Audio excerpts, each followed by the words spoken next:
Di bulan Mei ini adalah bulan mental health awareness. Kita mau ikutan untuk bangun kesadaran dan awareness tentang kesehatan jiwa di teman-teman semua gitu.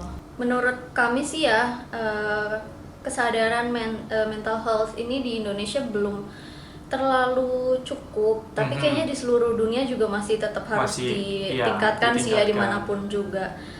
Walaupun sebenarnya udah mulai ada kayak gerakan-gerakan gitu ya kok, kayak di sosial media, anak-anak muda sekarang udah mulai bikin wadah-wadah untuk berkumpulnya orang-orang untuk bisa belajar lebih banyak tentang mental health gitu. Kayak si Eko nih punya temen siapa kok namanya yang bikin buku itu yang keren banget. Oh, Regis ya. Shout out to Regis. Hai Regis.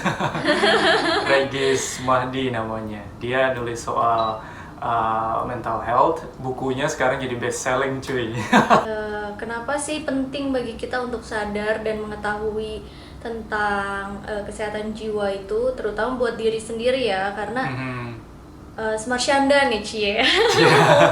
Aku mau quote Marsyanda, tapi bagus banget, dia pernah bilang kayak gini gitu. Orang yang punya isu sama mental health, kalau misalnya kita nggak berusaha, kalau kita nggak akuin, kita nggak berusaha lihat, oh ternyata kita punya isu dan berusaha menangani itu, isu itu tuh bisa jadi kayak luka dia yang akan terus berdarah, dan darahnya itu ngalir ke orang-orang di sekitar dia yang dia sayangin, walaupun dia nggak bermaksud nyakitin orang-orang di sekitar dia, tapi itu akan ada dampaknya gitu. Apa sih hal-hal yang sering kita dengar dari orang tuh yang sebenarnya nggak gitu loh gitu. Ya aku sama Eko bukan profesional, kita nggak belajar dalam hal psikologi atau psikiatri, tapi kita cukup aware tentang mental health. Jadi kita mau share aja yang bisa kita share gitu. Contohnya itu yang pertama, oh dia depresi, oh dia lemah banget sih gitu. Jadi gitu aja nggak bisa gitu. Jadi mereka berpikir orang yang depresi itu hanya orang-orang lemah yang bisa depresi gitu.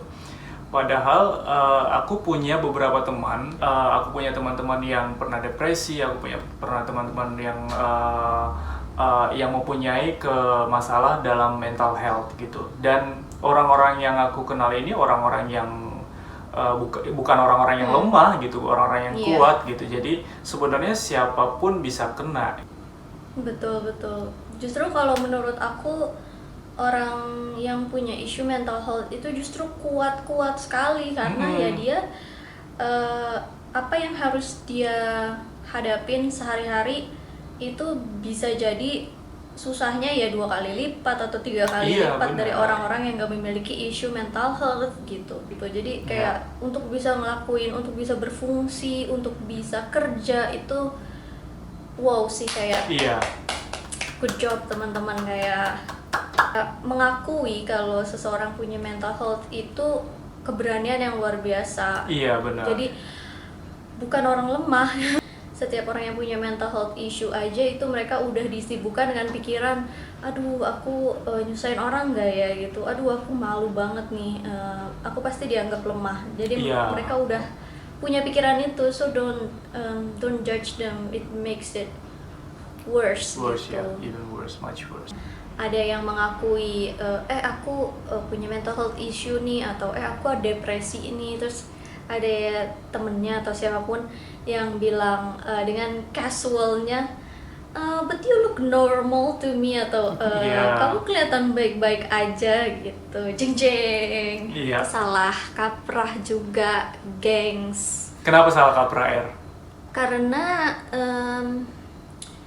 bentuknya orang depresi itu bisa macam-macam. Apa yang ada di dalam kepalanya sama apa yang dirasain dia tuh kita nggak tahu gitu. Iya, benar sih. Si Robin Williams atau Robbie Williams sih namanya. Yang komedian itu buktinya kan dia komedian, ketawa-tawa terus, tapi ternyata dia punya masalah depresi. Jadi kita nggak pernah tahu. Ada yang depresi kelihatannya tuh ya emang gitu, ada yang sedih, ada yang nggak kelihatan apa-apa, ada yang justru seneng-seneng aja, jadi nggak kelihatan. Dengan kalian bilang kayak gitu, itu justru membuat mereka merasa malu membuat mereka merasa invalidate gitu, kayak apa ya, merasa bersalah, kok aku ada masalah ini mental health tapi kok aku biasa-biasa aja ya kelihatannya gitu. Itu merasa nggak berhak gitu mereka untuk ditolong jadinya. So don't say that. I mean, it doesn't seem that it could be hurtful, but it does gitu. Jadi just be safe aja. Ambil amannya aja. Misalnya ada orang yang bilang, oh aku depresi nih gitu. Oh, karena stres di kerjaan ya, atau karena stres di rumah gitu. Nggak melulu karena itu juga gitu. Mungkin itu bisa jadi salah satu trigger kali ya, Area, tapi bukan akarnya, ya nggak sih? Gitu. Itu bisa jadi faktor risiko, tapi bukan penyebab. Bukan penyebabnya. Karena sampai sekarang pun penyebab isu-isu mental health itu ya masih terus dipelajari, didiskusikan gitu. Bukan penyebabnya tuh bukan satu gitu loh. Penyebabnya tuh sangat kompleks. Nggak sesederhana itu ya. Bisa dari unsur budaya lah, atau upbringing, bisa dari unsur genetika juga. Betul. Genetis, banyak sekali. Kita nggak bisa ngasih cuma satu faktor gitu aja, sangat nggak adil. Kalau menurut Regis, lagi-lagi Regis nih teman saya, orang depresi itu jadi struktur otaknya itu berbeda gitu. Jadi kayak komposisi kimia di otaknya itu berbeda gitu. Jadi makanya nggak gampang gitu. Jadi karena bukan dia yang mengendalikan, ya nggak sih? Jadi udah otak yang mengendalikan gitu. Jadi nggak sesederhana karena stres di kerjaan terus depresi gitu. Itu bisa nyambung ke salah kaprah yang selanjutnya ya. Apa tuh? Kalau ada orang yang depresi, nanti orang-orang bilang berpikir positif aja sih. Iya. Atau bersyukur sih masih punya ini, bersyukurlah masih punya itu gitu. Dude, kalau berpikir positif itu gampang bagi semua orang ya, nggak ada yang stres di dunia ini, nggak ada yang mental health issue. Dia pikir berpikir positif itu gampang ya, kayak jentikan Thanos. Gitu. Jadi nggak semudah kayak berpikir positif gitu, nggak kayak gitu. Mereka sakit, otaknya tuh sakit gitu loh. Benar. Terus yang berpikir positif itu tadi kita ketemu quote dari salah satu dokter. Ini dalam tanda kutip, harusnya kamu bersyukur kamu masih bisa makan, harusnya kamu bersyukur ada kerjaan sementara lainnya di PHK, harusnya kamu bersyukur nggak ikut sakit, harusnya kamu bersyukur bisa di rumah. Terus dia bilang, nggak gitu kok, kamu nggak harus bersyukur, syukur itu dirasakan, nggak bisa diharuskan.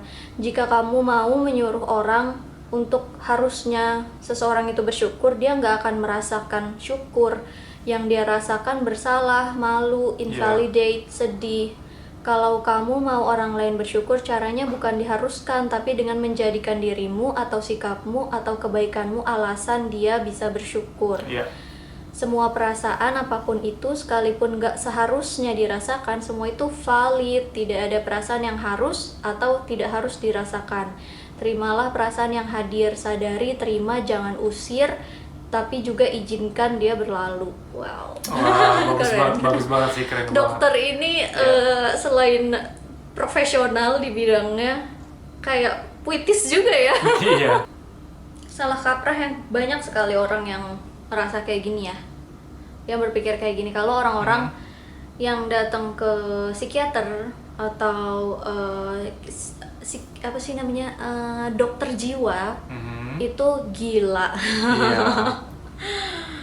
Sampai sekarang aku tuh bingung, gila itu sebenarnya definisinya apa sih gitu. Sebenarnya apa sih gila itu, kan kayak lama-lama nggak jelas. Gengs, nggak kayak gitu. Karena orang-orang sekarang dokter jiwa itu sama aja sama dokter umum, dokter spesialis jantung, dokter spesialis apalah, otak sama aja. Kita kesana kalau ada gangguan, kita kesana kalau kita punya concern sesuatu. Kayak misalnya kita punya kayak aku kayaknya ada sakit-sakit nggak enak ya, walaupun kita belum tahu ada apa-apa dengan jantung kita, ya kita periksa aja gitu. Sama kayak dokter jiwa, kalau kita ngerasa kayaknya aku agak nggak enak ya, aku kayak sedih terus, atau aku nggak produktif, males-malesan atau segala macam, ya udah datang aja ke psikiater, lihat apa yang terjadi, apa yang dia bilang gitu. Sama aja dokter. Benar. Aku juga nggak ngerti sebenarnya gila tuh artinya apa sekarang tuh. Gila bukannya keren nggak sih? Jadi kan sekarang kan orang-orang gila gitu. Gila lu gitu kan. Gila apa ya nih? Gila banget gitu kan. Gila gitu kan, itu kan keren ya jadi. Iya. Oh, terus kan kalau ke dokter kadang-kadang kan dikasih obat ya. Nah, jangan sampai juga melakukan, kalau dalam bahasa Inggris itu namanya pill shaming. Jadi mempermalukan orang-orang yang minum obat untuk kesehatan mental gitu. Karena kita tuh masih persepsinya masih buruk, masih negatif tentang obat-obatan kejiwaan itu. Kayak kalau minum obat jiwa tuh nanti makin sakit lah, kalau minum obat jiwa tuh kecanduan, nggak bisa berhenti dan lain sebagainya. Itu salah banget, gengs. Karena yang tadi Eko bilang ya, ada keseimbangan kimia di otak yang orang-orang punya mental health issue tuh yang berbeda. Jadi penggunaan obat itu bisa membantu. Membantu, benar. Iya, bukan one stop solution, tapi itu membantu kayak buffering proses terapi yang lain-lainnya gitu. Mungkin kultural kali ya. Jadi secara budaya kita itu udah dibesarkan dengan mindset itu ya. Padahal kan sebenarnya dokter jiwa nggak ada yang salah dengan kata-kata itu gitu. Jiwa dan raga, dan itu selalu kita pelajarin kan sekolah kesehatan jiwa dan raga, semoga sehat jasmani dan rohani gitu kan.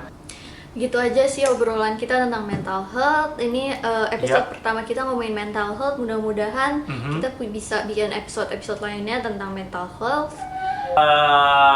Kalau teman-teman punya topik-topik menarik lainnya tentang mental health, tolong juga ditulis di komen. Kita sampai ketemu di episode-episode selanjutnya. Dah. Happy May Mental Health Awareness. Happy May Mental Health Awareness. Bye.